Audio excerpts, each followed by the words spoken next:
Hello friends, मैं अमित शर्मा आप सभी का अपने YouTube channel Amit Sharma exam clear पर हार्दिक स्वागत करता हूं। तो फ्रेंड्स, आज की वीडियो हम देखेंगे 25 अगस्त यानी कि आज जो भी यूपी पुलिस कांस्टेबल की सेकंड शिफ्ट में जो क्वेश्चन पूछे गए थे मैथ से, तो उन क्वेश्चंस को आज हम आपके सामने लेकर के आए। तो फ्रेंड्स, इस वीडियो को ज़्यादा से ज़्यादा अपने दोस्तों में शेयर कर दीजिए और इस वीडियो में बने रहिएगा लास्ट तक। तो आइए देखते हैं आज का पहला क्वेश्चन जो आज पूछा गया था यूपी पुलिस कांस्टेबल के सेकंड शिफ्ट में। तो पहला क्वेश्चन क्या था, तो देखिए जल्दी जल्दी क्वेश्चन को करते हुए चलेंगे हम। तो हमारा पहला क्वेश्चन था कि चीनी की मात्रा का अनुपात जिसमें चीनी की कीमत 40 रुपये प्रति किलोग्राम तथा 30 रुपये प्रति किलोग्राम है, दोनों चीनी को किस अनुपात में मिलाया जाना चाहिए ताकि मिश्रण को 32 रुपये प्रति किलोग्राम पर बेचने पर। क्वेश्चन लिया गया था मिक्सचर एंड एलिगेशन से, सिंपल क्वेश्चन था। इसमें आपको क्या करना था, उसने कहा है कि एक जो चीनी है उसको 40 रुपये किलो के हिसाब से और दूसरी जो चीनी है उसको इसने बताया कि 30 रुपये प्रति किलो के हिसाब से खरीदा गया और उस उन दोनों के जो मिश्रण है उसको मिला करके 32 रुपये प्रति किलोग्राम के हिसाब से बेच दिया गया। देखिए मिश्रण का नियम क्या कहता है कि इन दोनों को हमें क्या करना है, घटाना है। तो क्रॉस में घटाना है, जैसे 30 बड़ी संख्या में से छोटी संख्या को, तो 32 में से 30 जाएंगे कितने बचेंगे, 2। इसी तरह से 40 में से 32 जाएंगे कितने बचेंगे, 8। तो ये आ गया 2:8। तो आप इसको ऑल सॉल्व कर दीजिए, देखिए 2 एकम 2 और 2 का 8। तो आपका जो आंसर है वो आ जाएगा 1:4। इस तरह से पहला क्वेश्चन है सॉल्व हो जाता है। यानी कि अगर इसके ऑप्शन देखेंगे तो देखिए 1:4 जो कि ऑप्शन नंबर सी है वो बिल्कुल करेक्ट आंसर आपका हो जाएगा। इनके ऑप्शन आपके पेपर में डिफरेंट हो सकते हैं, लेकिन जो 1:4 है वो इसका करेक्ट आंसर हो जाएगा। तो देखिए अब चलते हैं दूसरे क्वेश्चन पे। तो दूसरा क्वेश्चन क्या कहता है, एक निश्चित राशि पर 2 वर्ष के लिए 5% की दर से चक्रवृद्धि ब्याज। तो देखिए इसमें क्या करेंगे हम, इसमें कहा है कि एक निश्चित राशि पर 2 वर्ष के लिए 5% की दर, देखिए दर दे रखी है 5%। यानी कि 5% का मतलब क्या होता है, 5/100। और जब आप इसको सॉल्व करेंगे तो आ जाएगा 5 × 1 = 5 और 5 दूनी 10 यानी 1/20। कहने का मतलब है कि अगर पहले क्या 20 से अगर 20 रुपये मूलधन थे तो उस पर 1 रुपये ब्याज लगी तो कितने होगा, 21। इसी तरह से 20 से 21 2 बार दिया हुआ है टाइम, इस वजह से हमने इसको 2 बार लिखा। देखिए 20 की 20 में मल्टीप्लाई करेंगे तो 400 और 21 की 21 में करेंगे तो ये हो जाएगा 441। फिर देखिए यानी कि अगर मूलधन 400 रुपये रहा होता तो हमारा मिश्रधन हो जाता 441 रुपये 2 साल बाद। यानी कि ब्याज कितनी हो जाती, ब्याज हो जाती 441। अब देखिए इसने दिया क्या है, तो इसने कहा है कि जो आपका ब्याज है वो कितनी है, 3280 रुपये है ब्याज, 3280 रुपये। अब 441 में किस संख्या से मल्टीप्लाई करें कि 3280 आ जाए, तो देखिए जब आप इसमें 80 से मल्टीप्लाई करेंगे तो ये 3280 आ जाएगा। तो इसी तरह से जो हमारा मूलधन है वो भी 400 रुपये ना होकर के इससे 80 गुना ज़्यादा कितना हो जाएगा, ये हो जाएगा 32,000। तो ये हो गया आपका आंसर। इस तरह से आप इस क्वेश्चन को सॉल्व कर सकते थे। बहुत छोटा क्वेश्चन था। तो जो आपका ऑप्शन नंबर सी है 32,000 वो बिल्कुल करेक्ट आंसर हो जाएगा। अब चलिए आगे चलते हैं।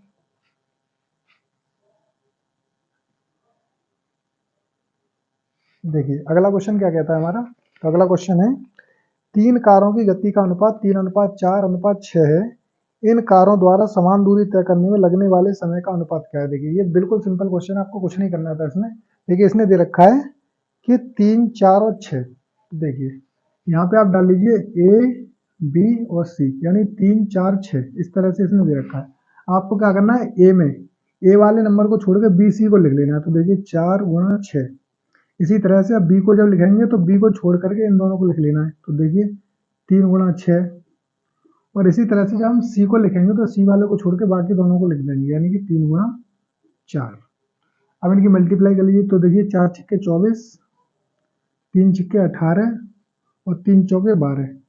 अब इन संख्याओं को किसी एक संख्या से काट दीजिए। तो देखिए 6 से काटेंगे, 6 × 4 = 24, 6 × 3 = 18 और 6 × 2 = 12। तो 4:3:2 इस क्वेश्चन का करेक्ट आंसर हो जाएगा। तो अगर आप ऑप्शन देखेंगे तो देखिए ऑप्शन नंबर सी जो है वो बिल्कुल राइट आंसर हो जाएगा। इस तरह से क्वेश्चन सॉल्व हो जाता है। अब आइए अगले क्वेश्चन पे चलते हैं।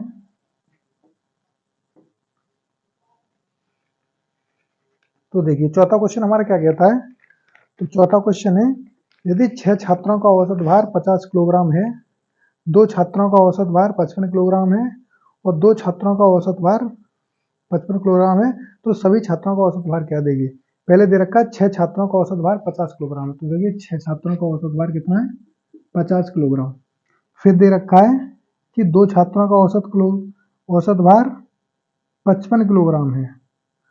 2 छात्रों का, यहाँ पे शायद 52 होगा, मिस्टेक हो गई है, और यहाँ पे है फिर 2 छात्रों का औसत भार 55, 2 छात्रों का औसत भार 55 किलोग्राम है। फिर इसने कहा है कि तो सभी छात्रों का औसत भार कितना, देखिए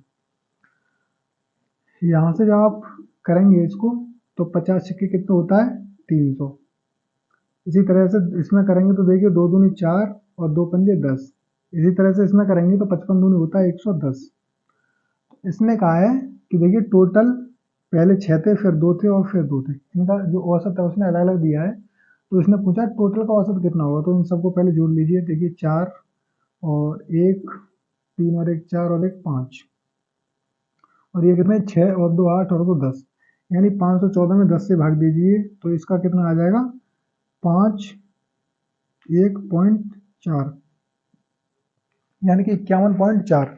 जब आप ऑप्शन की तरफ जाएंगे तो देखिए इसमें 51.6 दिया हुआ है और ये ऑप्शन आपका बिल्कुल करेक्ट आंसर हो जाएगा। क्यों, क्योंकि यहाँ पे शायद कुछ मिस्टेक हो रही है इसमें, दूसरे में यहाँ पे शायद 52 था या 53 था, शायद मेरे हिसाब से यहाँ 53 रहा होगा। क्योंकि जब हम यहाँ 53 लिखेंगे तो देखिए 53 दूनी कितना होता है 106, और जब यहाँ 6 हो जाएगा तो देखिए 6 का 6 आ जाएगा यहाँ पे, और 1 का 1 और 3 और 1 4 और 1 5, तो इस तरह से ये हो जाएगा 51.6, और यही हमारा करेक्ट आंसर हो जाएगा। यानी कि यहाँ पे क्वेश्चन में क्या था, 53 था, लेकिन मिस्टेक से उसमें 55 हो गया है, तो आप इसको सही कर लेना। फिर देखिए आगे, तो अगले क्वेश्चन पे चलते हैं। तो अगला क्वेश्चन क्या कहता है, देखिए तो हमारा अगला क्वेश्चन है 0.7, 0.35, 1.05 का मासापा ज्ञात कीजिए। देखिए कितना सिंपल क्वेश्चन है। तो देखिए इसमें क्या करना है आपको, 0.7, फिर दे रखा है 0.35 और फिर दे रखा है 1.05। देखिए इसमें क्वेश्चन का जो आपने टिक किया होगा तो इसमें आपने 0.07 लगाया होगा, लेकिन वो गलत है। क्यों कि देखिए यहाँ से पॉइंट हटेगा, नीचे 0 आ जाएगा यानी कि 10। यहाँ पे देखिए यहाँ से पॉइंट हटेगा तो नीचे 100 आ जाएगा, और यहाँ से पॉइंट हटेगा तो नीचे यहाँ भी 100 आ जाएगा। लेकिन आपने इसमें एक चीज़ पर ध्यान नहीं दिया कि जब यहाँ पे इसका जो हर है वो 100 है, तो यहाँ पे भी हमें इसको 100 यानी समान कर लेना चाहिए था। जब आप इसको समान करेंगे तो देखिए यहाँ पे भी आपको 0 बढ़ाना पड़ेगा और नीचे भी। अब इनका जो हर है वो समान हो गया। अब देखिए इसमें जब भी मासापा की बात होती है तो आपको क्या करना है, ऊपर वाली संख्या का तो मासा फाइंड करना है और नीचे वाली का लासा, यानी कि HCF अपॉन LCM। तो जब आप 70, 35 और 105 का मासा फाइंड करेंगे तो ये आ जाएगा 35, और जब इनका लासा लेंगे तो ये आ जाएगा 100, और जब आप इसमें 100 से 35 में भाग देंगे तो ये आ जाएगा 0.35, और ये हो गया आपका आंसर। इस तरह से ये क्वेश्चन भी आपका सॉल्व हो जाता है, जिसको आप बहुत ही आसानी से सॉल्व कर सकते थे। अब आगे चलिए, तो देखिए अगला क्वेश्चन क्या कहता है। अगला क्वेश्चन है 50% और 40% की क्रमिक छूट कितनी एकल छूट के बराबर है। देखिए इसमें ऑप्शन दिए हुए 70%, 48%, 60% और 20%। देखिए इसमें क्या करेंगे, 50 और 40 दो दे रखी है, यानी कि 50 प्लस 40 माइनस 50 इंटू 40 बट्टे 100, यानी A plus B minus A B upon 100। इस तरह से इसका फॉर्मूला होता है, किसका होता है, ये होता है एकल छूट निकालने का। तो देखिए यहाँ से देखिए 2 जीरो से 2 जीरो कैंसिल हो जाएंगे, तो देखिए 50 और 40 कितना होता है 90, और जब आप 5 और 4 की मल्टीप्लाई करेंगे तो आ जाएगा 20, यानी 90 में से 20 जाएंगे कितने बचेंगे 70। तो ये आ गया 70% आपका राइट आंसर। इस तरह से ये क्वेश्चन भी सॉल्व हो जाता है। अब आगे देखिए,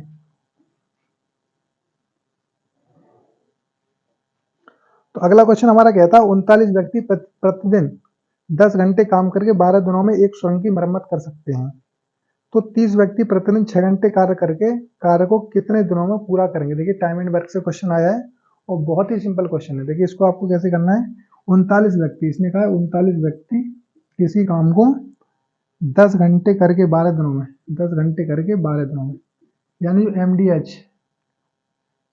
जो एमडीएच वाला जो फॉर्मूला वो इसमें लग जाएगा। फिर इसने कहा है देखिए कि 30 व्यक्ति 6 घंटे काम करके, 30 व्यक्ति 6 घंटे काम करके इस काम को कितने दिन में करेंगे। तो दिन को हम डी लिख देते हैं। अब देखिए आगे इसको, तो देखिए जब आप इनको काटेंगे तो यहाँ से देखिए 10 से काट दीजिए इसको 3 बार, फिर देखिए 6 से काट दीजिए इसको 2 बार, और 3 से आप इसको काट दीजिए 13 बार। तो यहाँ पे क्या बचा, देखिए डी बराबर कितना हो जाएगा, 13 दूनी 26, यानी कि डी बराबर हो जाएगा 26। तो दिनों की संख्या कितनी आ गई हमारे, 26 आ गई। इस तरह से क्वेश्चन भी सॉल्व हो जाता है। जब आप देखेंगे इसे तो देखिए 39 10 और 12, 39 10 12, फिर देखिए इसमें लिखा हुआ है 30 और 6, 30 व्यक्ति प्रतिदिन 6 घंटे काम करके, तो 30 व्यक्ति 6 घंटे जब काम करेंगे तो देखिए यहाँ से हमने काटा 10 से 3 बार, फिर हमने 6 से काट दिया इसको 2 बार, और फिर हमने 3 से इसको काटा, 3 एक 3 3 3 9, 13 दूनी 26 आया। तो जब आप इसमें देखेंगे तो देखिए ऑप्शन नंबर डी जो है वो बिल्कुल करेक्ट आंसर इसका हो जाएगा। एक बार इसको और देखते हैं दोबारा से, कहीं मिस्टेक तो नहीं हुई है, शायद हो सकता है। देखिए 39 व्यक्ति 10 घंटे काम करके 12 दिनों में एक सुरंग की मरम्मत कर सकते हैं। तो 30 व्यक्ति 6 घंटे काम करके, 6 घंटे काम करके कितने दिनों में उस सुरंग का, यानी कितने दिनों में काम पूरा करेंगे। तो देखिए ऐसे करते हैं, देखिए 6 से काटते हैं, पहले 6 दूनी 12, ठीक है, फिर देखिए 10 से काटते हैं, 10 तिया 30, और 3 से फिर हम इसको काटेंगे, 3 एक 3 3 तिया 9, और जब आप इनकी मल्टीप्लाई करेंगे तो 13 दूनी 26।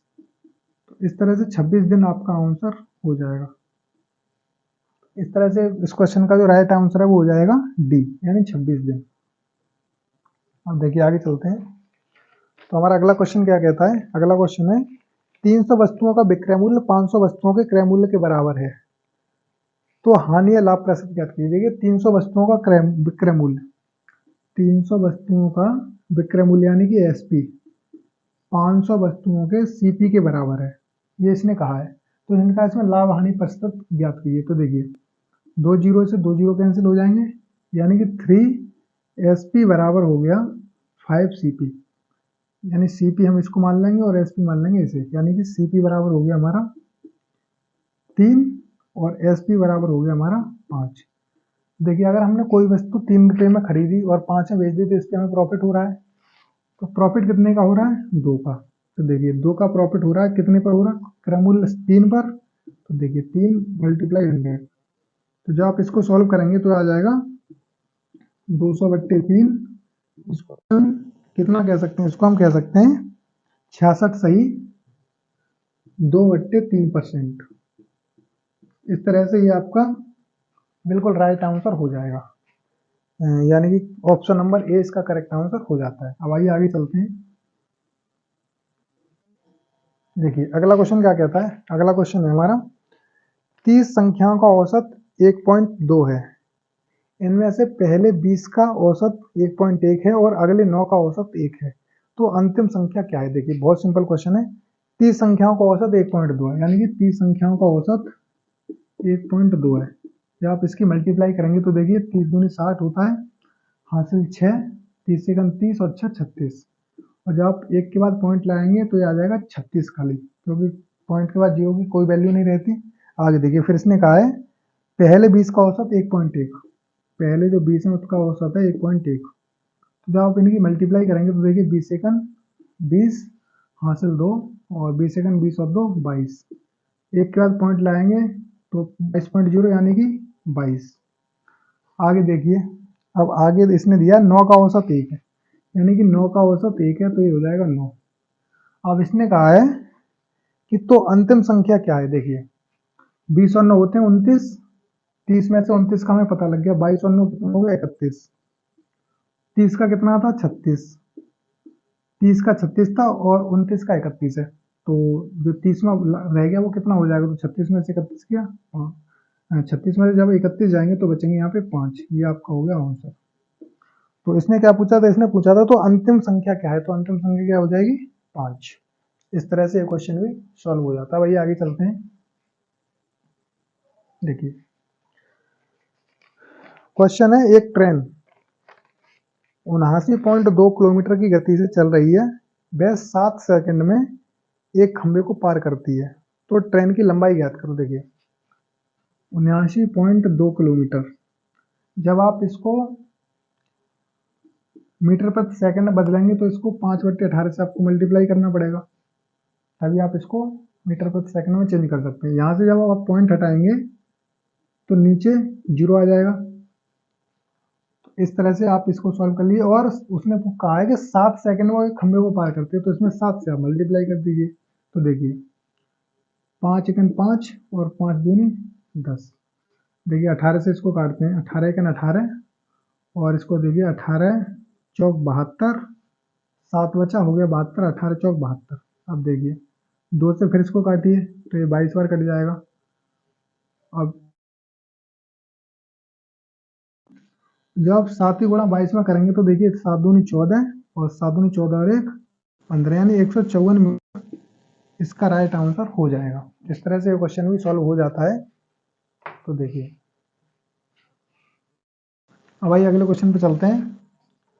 अगला क्वेश्चन क्या कहता है, अगला क्वेश्चन है हमारा कि a% बराबर है a प्लस बी माइनस 1, तो 10% 2 क्या है। देखिए ये बिल्कुल सिंपल क्वेश्चन था, यानी कि a% b दे रखा है, a प्लस बी माइनस 1, तो इसने 10% 2 का मतलब पूछा है, 10% 2, तो आपको कुछ नहीं, ए बी की जगह पे इनको रख देना है 10 माइनस 1, तो 12 में से जब आप 14 होते हैं 12 में से 1 घटाएंगे तो आ जाएगा 11, ये हो गया आप। और इसका जो ऑप्शन नंबर डी है वो बिल्कुल करेक्ट आंसर आपका हो जाएगा। तो इस तरह से आज की इस वीडियो में सिर्फ इतने ही क्वेश्चन थे जो हम लेकर के आए, क्योंकि अगर सभी क्वेश्चन को अगर हम ले लेंगे तो वीडियो ज़्यादा लेंथी हो जाएगी। तो आपको हमारी वीडियो कैसी लगी हमें कमेंट करके जरूर बताएं। आज 25 अगस्त को सेकंड शिफ्ट में जो क्वेश्चन पूछे गए थे वो हमने जो इम्पोर्टेंट क्वेश्चन थे उनको हमने आज ले लिया है, और जो कि आपके आने वाले एग्जाम के लिए बहुत ही हेल्पफुल होंगे। आपको हमारी कैसी लगी हमें कमेंट करके जरूर बताएं, और ऐसी वीडियो आप चाहते हैं तो हमें सजेशन जरूर करें, जिससे हम आगे आपके लिए वीडियो ला करें। तो आगे के लिए बेस्ट ऑफ लक, एग्जाम के लिए धन्यवाद।